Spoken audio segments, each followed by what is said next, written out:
আসসালামু আলাইকুম। আজকে অনেক দিন পর এই রাস্তা দিয়ে আসছি। এই রাস্তাতে অনেকগুলো গাছ আছে। বেশিরভাগ রাস্তাতেই গাছপালা সেরকম নাই, কারণ এদিকে তো গাছের সংখ্যা খুবই কম, গরমের কারণে ঠিকমতো হয় না। তবে এই রাস্তাটাতে অনেকগুলো গাছ আছে, দেখে অনেক সুন্দর লাগছে। আর সামনে দেখছেন, এটাকে আব্বেসে বলে। এটা একটা মন্তাকা, মানে একটা ব্লক। এটা একটা কি মানে আব্বাসিয়া, জিলিপ, হাসাবিয়া সব মিলিয়ে এখানে পাশাপাশি আছে। তবে রাস্তাটা খুব সুন্দর। দেখেন কতগুলো গাছ, আর বাকি ওইদিকে সবই ফাঁকা মরুভূমি, কোথাও কিছু নাই। এদিকে কিছু গাছ আছে। তা অনেকদিন পর দেখা খুবই ভালো লাগলো, কারণ আমাদের দেশে গ্রামে তো গাছপালা চারিদিকে সবুজ, কত সুন্দর লাগে। এখানে ঠিক মতো দেখতে পাওয়া যায় না।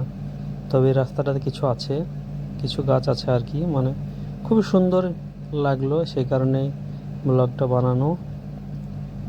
তবে এখানে গাছ দেখতে